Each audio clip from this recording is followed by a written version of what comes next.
এই বছরে বর্ষার প্রথম তাল বাড়িতে এলো, তাই তালের বড়া বা ফুলুরি না বানালেই নয়। তালের ফুলুরি ওপর থেকে কড়া ও ভেতরে একদম নরম তুলতুলে বানানোর পদ্ধতি আজ এই ভিডিওতে তোমাদের বলবো। ভিডিওটা পুরো দেখে নাও, ভালো লাগলে একটা লাইক ও চ্যানেলটা সাবস্ক্রাইব করে রাখো। দাঁড়া বাবা, তুলিস না। ব্যাস, তুলে নিয়েছে একটা তালের ফুলুরি, কিন্তু একেবারে রেডি। ভীষণ ভালো খেতে হয়েছে। এটা হাত দিয়ে আমাকে এভাবে সরিয়ে রাখতে হচ্ছে, হাত বাড়াচ্ছে। মামনি ধরো, একটা খেয়ে দেখো, তোমারই রেসিপি, তুমি খেয়ে দেখো। হ্যাঁ, আমি খাবো। ভীষণ ভালো হয়েছে।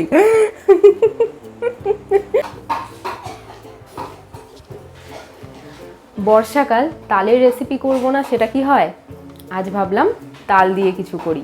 অ্যাকচুয়ালি আমি ভাবিনি, কালকে হাজব্যান্ডের দাদু এসেছিল, তো দুটো তাল দিয়ে গেছে, তো ভাবলাম যে তোমাদের সাথে তালের রেসিপি শেয়ার করি।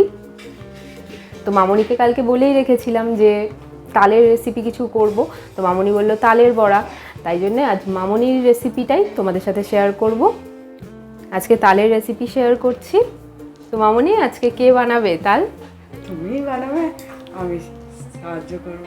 ঠিক আছে, চলো তাহলে তালের রেসিপি আজকে। এই যে ছোট্ট সাহেব শুরু করে দিয়েছে, হাতে যা পাবে সব নিয়ে ফেলাফেলি শুরু হবে। তো চলো আজকে তালের রেসিপি শুরু করি, শাশুড়ি বৌমার যুগলবন্দিতে তালের রেসিপি। আজ মামুনি তাল ছাড়াতে বসে গেছিল। তালের ওপরের অংশটা হাত দিয়ে টানলেই উঠে আসে। এরপর একটা আঁটি বের করে নিয়ে তালের ওপরের কালো ছালটা ছাড়িয়ে নিয়েছে।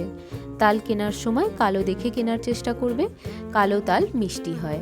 এই ছোট ছোট টিপসগুলো মা ও শাশুড়ি মায়ের থেকেই কিন্তু জেনেছি।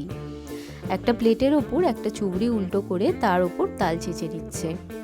তোমাদের বাড়িতে বেতের চুবড়ি থাকলে সেটা ব্যবহার করতে পারো, আমাদের বাড়িতেও আছে, কিন্তু কোথায় আছে না কেউ জানি না। যাই হোক, একটু ফাঁক থাকা চুবড়ি হলেই হবে। একটা তাল থেকে ঠিক এতটা তালের পাল্প বেরিয়েছে।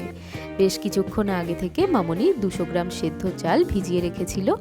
চালটা আমি 3 থেকে 4 বার ভালো করে ধুয়ে নিয়েছি।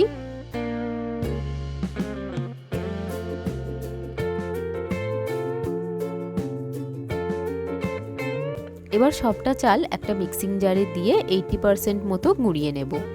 পুরো মিহি করবে না, তালের ফুলুরিতে চালটা একটু মুখে পড়লেই খেতে বেশি ভালো লাগে।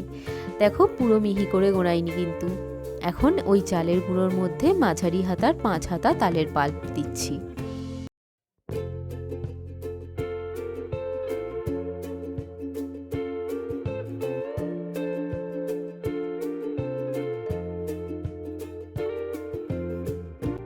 ছোট বাটির 1 বাটি আটা মেশালাম, 5 হাতা চিনি মেশালাম।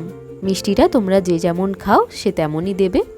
1 চিমটি নুন ও 1 চিমটি খাবার সোডা অ্যাড করলাম। শেষে 1 হাতা সুজি অ্যাড করলাম। এবার সব উপকরণগুলো খুব ভালো করে মেখে নিচ্ছি। গ্যাস অন করে বেশ অনেকখানি তেল ঢাললাম। বড়া যেহেতু ডোবা তেলেই ভাজতে হবে। একটা একটা করে ব্যাটার থেকে ছোট ছোট করে ফুলুরি তেলে ছেড়ে দিচ্ছে। এই কাজটা মামনিই করছে, খুব সুন্দর গোল গোল করে ছাড়ছিল দেখে আমি আর নাক গলাইনি এই কাজে। বেশ অনেকক্ষণ ধরে ধৈর্য ধরে ভাজতে হবে।